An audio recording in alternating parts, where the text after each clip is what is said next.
If artificial intelligence is going to be the big trend, which artificial intelligence will you use? Will you use one for every different type of activity you have, or will you use one to do everything you have?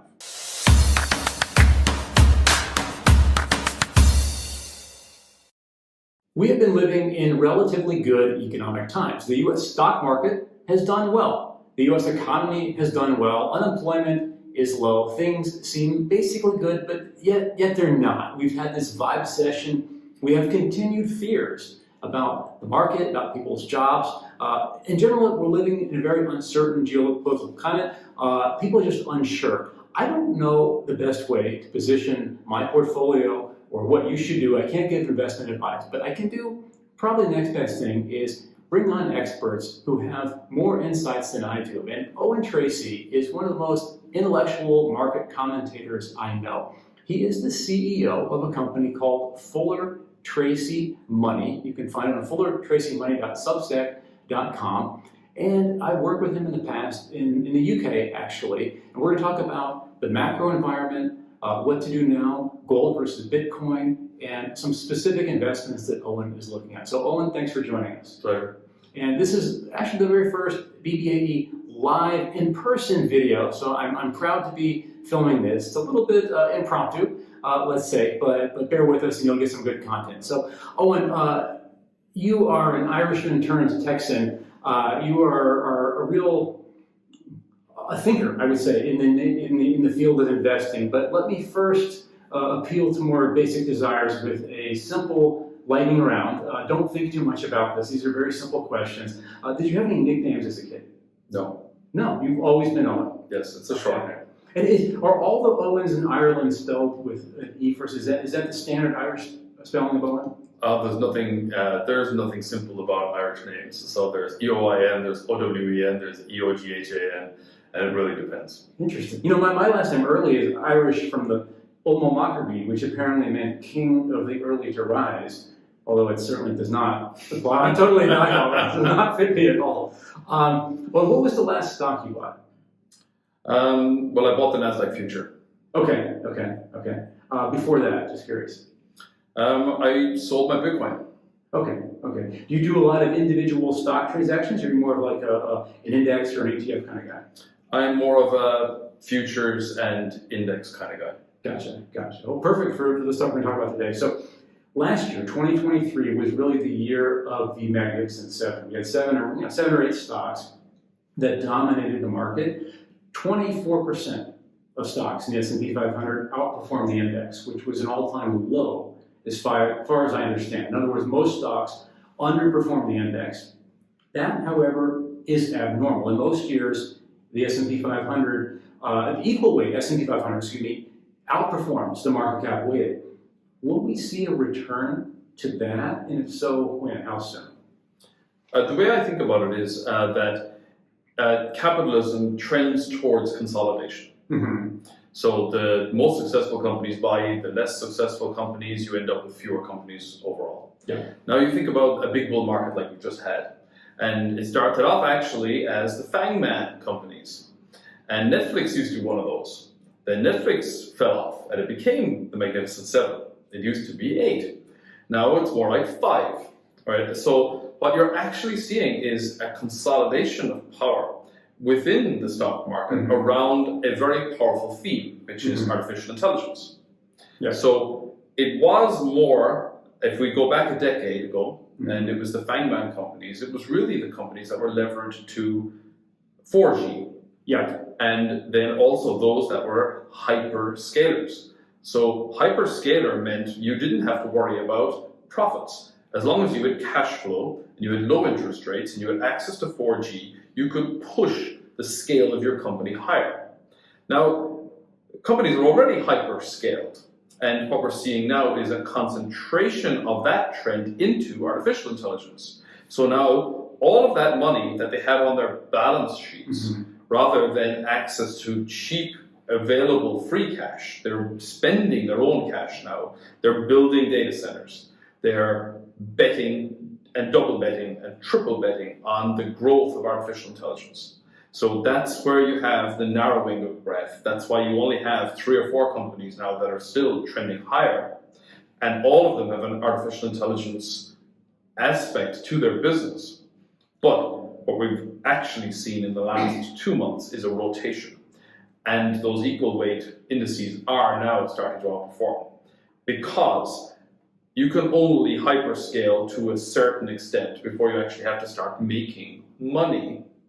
And artificial intelligence does not yet make money.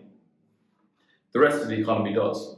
And it is the equal weights are starting to now outperform. We're actually getting a rotation out of the largest companies and into the rest of the market. And you think that'll continue, and B, do you think, it sounds like you think the AI theme has been a little bit overhyped. In other words, the prices have gotten too far ahead of the economics. Is that accurate? I think the biggest question you have to answer is, if artificial intelligence is going to be the big trend, which artificial intelligence will you use? Will you use one for every different type of activity you have, or will you use one to do everything you have? Yeah. If it's one, there's only going to be one company. That's the ultimate of the concentration of capitalism. If it's going to be multiple different companies, then you have massive duplication, because they'll all want to have their own data centers. But the market has priced in that we're going to have one company that is going to be the one that does it all, but we don't know which one it is, so we're going to give them all the same valuation. Now, that tells you that we are at a very high valuation. And one thing I think is particularly interesting is that NVIDIA has done spectacularly well, but NVIDIA does not manufacture. Taiwan Semiconductor builds all theirs. ASML supplies Taiwan Semiconductor with machinery. Those companies have not gone up in the same way that NVIDIA has. Then NVIDIA has big customers, and those big customers are the hyperscalers. And the thing that they do is they produce software. And NVIDIA had their investor meeting 2 weeks ago, and they said that their moat is software. Well, their biggest customers are now designing their own chips, and they can write software. So that's a major problem, because Microsoft, Meta, Alphabet, they represent nearly 40% of NVIDIA's customers, just 3 companies, and they're also now the biggest competitors. So this is actually a major issue, that all of these companies want to be the one. They can't all be the one, but they're going to try. And that's what we have right now. We have a massive investment cycle in trying. Interesting. So one of the academic arguments in favor of the tech bubble, 1999-2000, was that yes, valuations got too high for most companies, but that was because the winningness of the winners, that expected value was applied to all the companies. So in other words, the value that the investors applied to the market was correct. It was just distributed across all the companies because they couldn't pick the right winners, whereas they could have, in theory, given all that value to the few winners, and it would have been an appropriate amount of value. It sounds like you're saying, first of all, I'm not even sure I buy that argument, but you're saying that's not the case here. You're saying that AI is just, all these companies are being valued as if they are the future winners, and obviously they can't. I mean, the U.S. had more than 2,000 car companies have come and gone in the U.S. We've got 3 or 4 now, right? Sure. And there are e-commerce companies. We had hundreds in the late 1990s. We've got Amazon and kind of eBay. Same thing with cryptocurrencies. All the new industries start up there. You got a whole bunch of participants, and almost all died, except for a few in the end. Now AI is a little different, right? Because it's being enabled by some of the big tech companies that are certainly not going to die, Google, Microsoft, but there are a lot of little startups, and they're probably going to have that same dynamic as well. You're saying the big tech companies are a little too rich because of those expectations in the short term. I think that artificial intelligence is going to be a massive trend. And there is a barrier to entry. You need to buy a ton of chips to compete. So the small companies need a big brother. So for example, Anthropic, which has Claude, but that is backed by Amazon. Amazon has spent about $4 billion on that company. So they need a big brother, they need a data center, they need faster chips, all of that. It's very capital intensive. So all these small companies aren't going to be the big one because where's their route to money? They need the processing capacity. Now, what you're now starting to see also in China is that what they're trying to do is brute force the problem because they don't have access to the chips. So they won't get access to the newest chips. What they will do though is they will stack older chips. Mm-hmm. They will deploy more versus less. Brute force. Brute force the entire problem. That's what they're trying to do, but they anticipate that they will be able to do it at 90% cheaper prices. Mm-hmm. So it's not like there won't be competition. There is going to be significant competition and cost pressure. And NVIDIA has a 50% margin on their business right now. And I would say that that is something that is going to compress quite meaningfully over the next decade. So there are a lot of high expectations amongst AI investors that are probably going to be readjusted. I think so. I think the same thing too. Let me just back up a little bit. How are you feeling, Eoin, about U.S. stocks, U.S. economy, global economy? Like, how would you rate each of those on a 1 through 10 scale? I would say U.S. stocks are like a 6. Okay.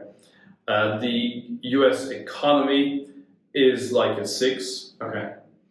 And I would say the global economy is more like a 5. Okay. Yeah, it makes sense. A bit worse than the U.S. So we talked implicitly about small caps by virtue of equal weight S&P. In other words, equal weight does do better.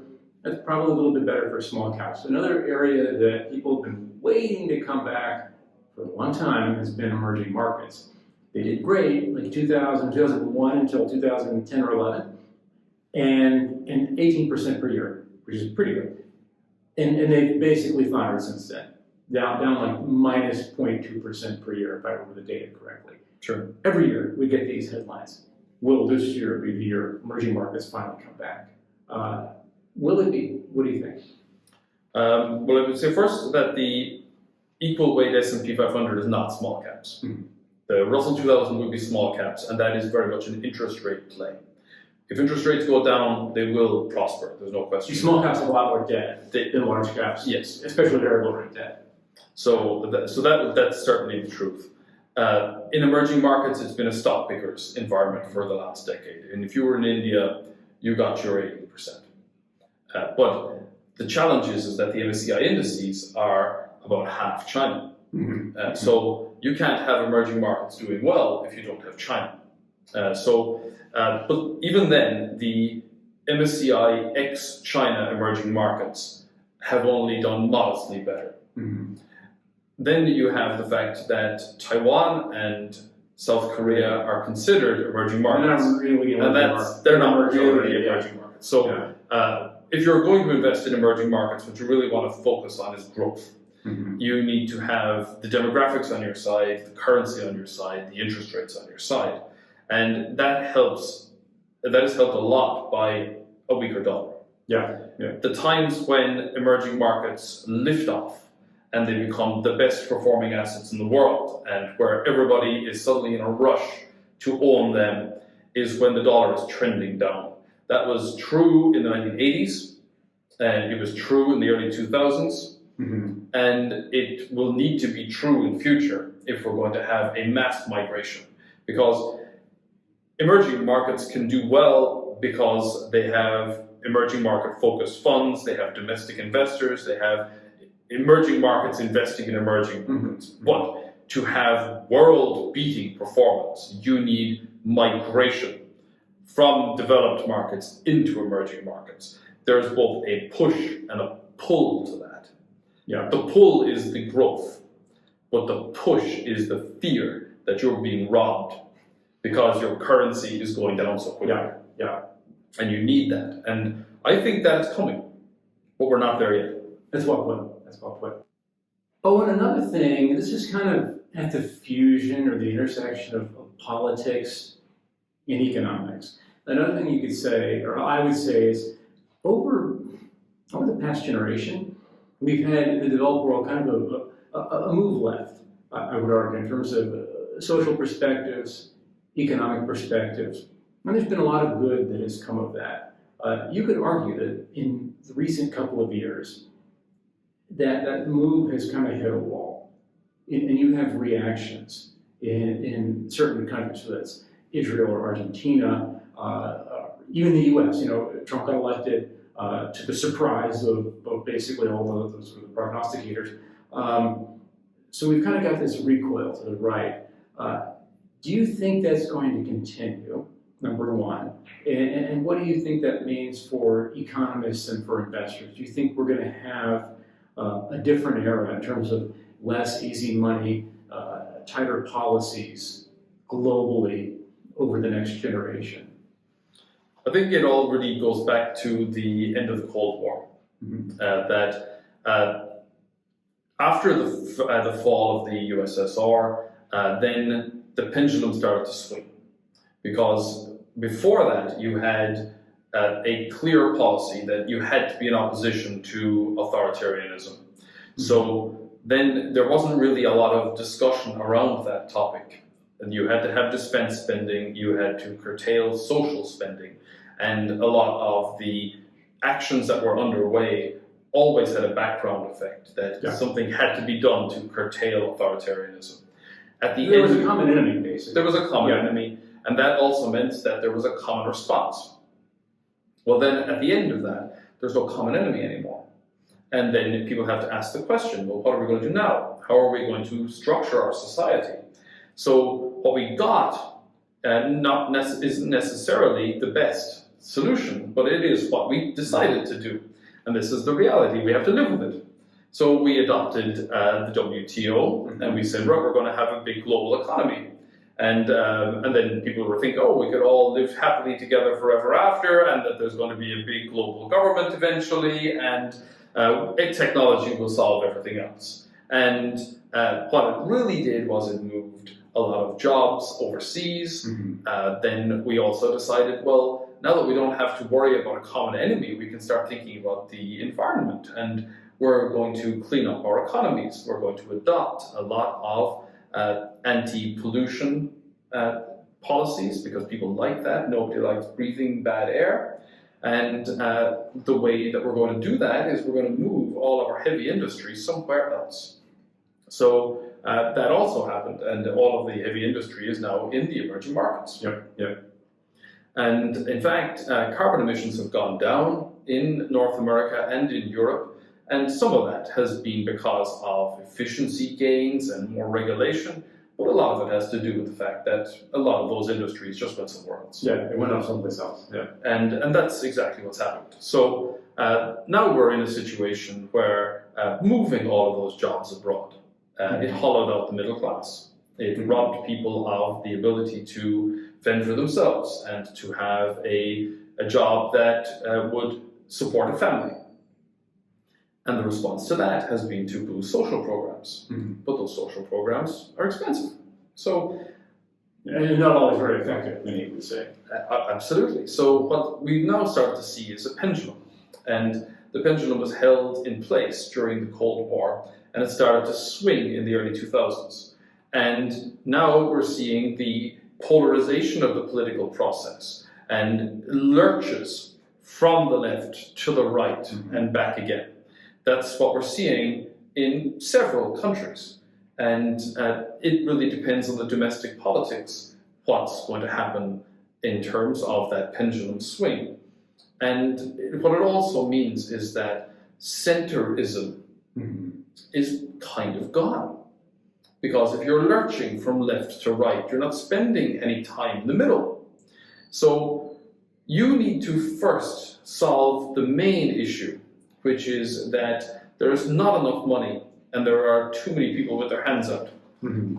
When you solve that issue, or you then, and that's really hard, the alternative is you come up with a common enemy again.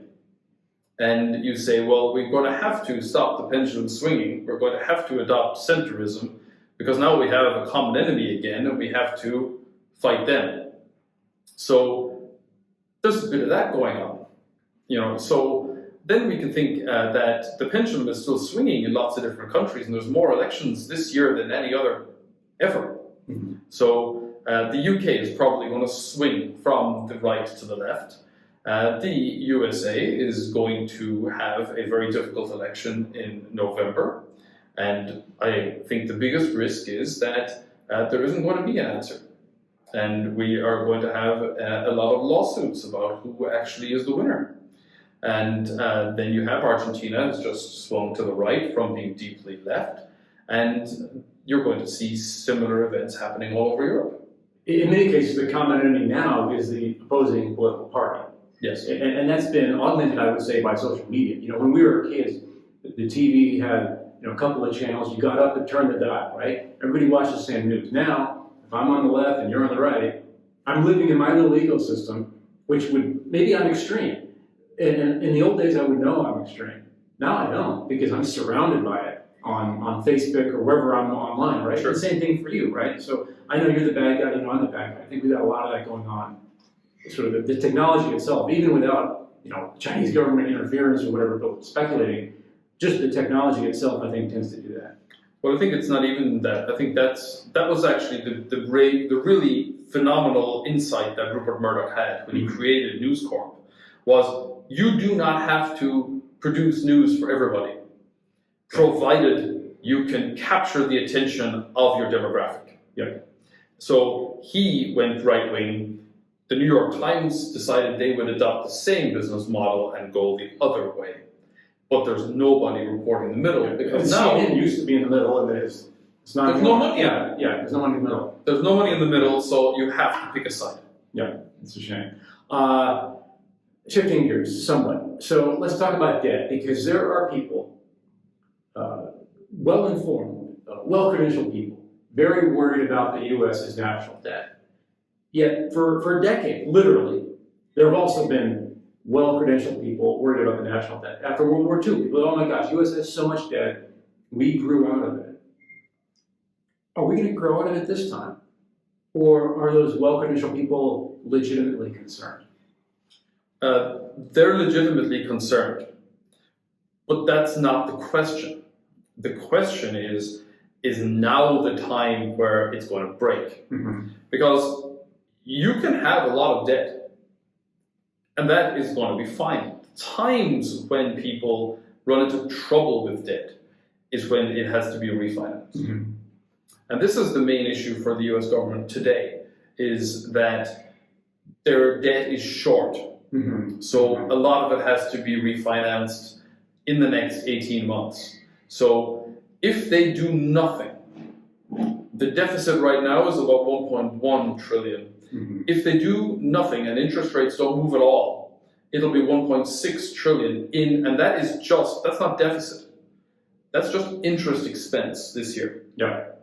And that's a ton of money that is going out the door that is not going to pay for education, defense, or any social programs. So that's where the real issue is. That's why we have pressure on the dollar. That's why gold is going up. It's why we have hedges and physical assets doing better, why oil is doing better, because of this issue with the refinancing of debt. Some people say the U.S. should have been more active, more proactive a couple of years ago when rates were lower, and loaded up on more debt then to sort of proactively refinance the debt that was coming due, which is now at higher rates. Is that a good argument? Do you buy that? Should they have taken out longer dated debt? Yes. Would it have caused a hiccup, a problem in the debt market at the time? Yes. And is any bureaucrat going to take the hard route first before they try the easy route? No. Never. So yes, would it have been a good idea? Absolutely yes. Was there any chance it was ever going to happen? No. Now the UK did that. Mm-hmm. The UK has a longer dated debt than anybody. It's somewhere around an average duration of about 10 years. Wow. Right? Huh. But has that stopped their pension sector from imploding? No. So yes, it could have been a good idea. Would it have worked? Maybe not. Makes sense. Shifting gears, Owen, so maybe you could explain what you guys look at Fuller Treacy Money, and within that lens, maybe an investment that you like, or maybe one you don't like, something you'd avoid. Either one is fine. Well, I think the thing that I really do is I look at global markets, and I try to find the ones that are the most attractive. And for the last decade, that has been the USA, and I've written a lot about technology and the US. I find myself writing more about gold now. I think gold is going to do very well for the next year. I think that we are in a new big bull market. Gold has outperformed the S&P 500 since the year 2000. Yes. So basically the past quarter century, and that's important because most people, if you look at like a Jeremy Siegel stock book, it'll show you over the long run stocks go way up and gold just kind of does nothing. So don't put too much money in gold is the conventional wisdom. And it's probably still accurate, but it's been a special time. It has been a special time because what we're actively seeing is the purchasing power of our currency going down.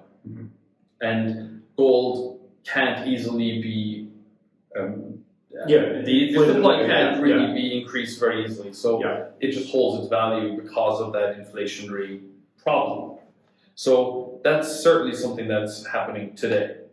Then I would certainly think about some of those gold miners because on a relative basis, they are cheaper relative to gold today than they have been since 2015. And in 2016, they went up twice as fast as gold.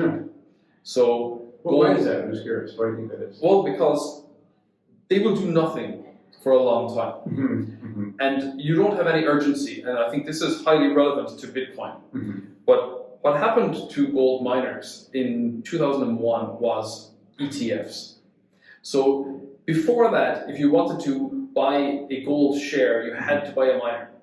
After that, you could buy an ETF. And if you didn't want the volatility and you didn't want the uncertainty and you didn't want to worry about geography or mining, you just buy the ETF.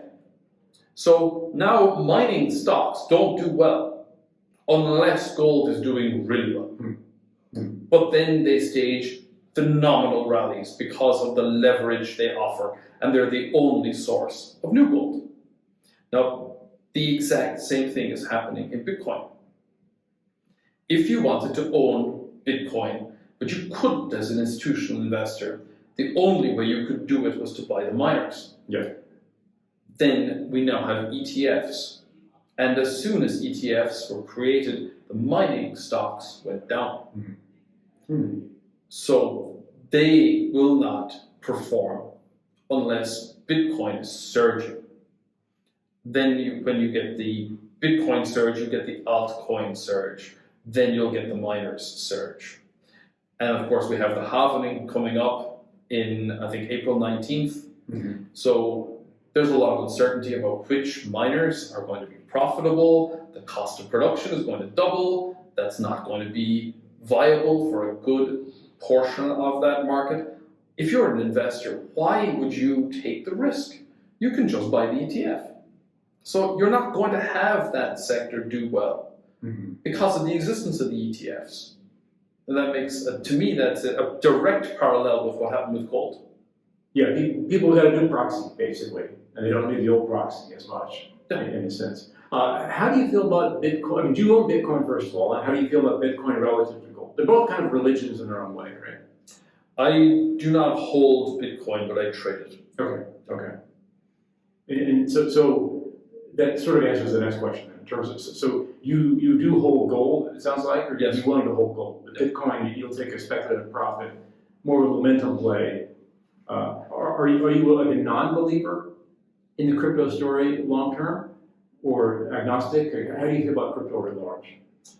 I think that the reason I don't hold Bitcoin is because of the 4-year cycle. There's going to be 2.5 years of that cycle where it's a terrible investment. Got it. So I would much prefer to just... The 4-year cycle just means this is an investment that cycles every 4 years? Yes. Okay. And it's closely tied to the halving cycle. Every time you get the halving of the reward, it burnishes the limited supply argument, and then people really hope that it will do well. And then there has been a clear cyclicality to the provision of new liquidity. Mm-hmm. And it just happens to be every 4 years that we've had, in 2020, there was the pandemic splurge. In 2016-17, there was the Trump tax cut. Mm-hmm. In 2012, there was QE3, which was QE infinity. So the halvenings of Bitcoin have corresponded with massive infusions of new liquidity. Mm-hmm. And that has created beautiful bull markets, which I would certainly be eager to participate in. But I bought Bitcoin at 40, I sold it at 62.5, and that was on a leveraged bet. Mm-hmm. Just using the futures. So then I did not like the fact that it had gone up so much and was starting to roll over. I sold it. I bought it back actually at 70. I sold it again at 68. 70,000. Yes. Okay, yeah. And then I sold it at 68 because it was coming back down again. And then I just told myself I'm not buying it again until after the halving. Mm-hmm. Because the next catalyst for a big surge will be massive monetary accommodation. Mm-hmm. Mm-hmm. When interest rates start to come down. But I don't believe interest rates are going to come down until there's a threat of a recession. Mm-hmm. Mm-hmm. That would say then that what the Fed was saying, that they're going to cut rates by 75 basis points, is not as trustworthy as the market has taken it to be. It's true, many times the Fed doesn't really know what the Fed's going to do. And the Until market, they do it, yeah, sometimes the market's more accurate, sometimes the Fed is, but point is nobody knows, really. Yeah, interesting. All right, so Eoin, if someone hears this and wants more Eoin Treacy, where would you send them to? Go to fullertracymoney.substack.com. And it's spelled Treacy, and we'll put that link on the screen or in the notes below as well. So, Or just Google my name. Google Eoin Treacy. Eoin Treacy, you have been a very, very enlightening speaker. Always a pleasure to talk to you. Thank you so much for doing this. Great to meet you in person here in Texas, and thanks, as always, to you guys for watching us at home. Thank you.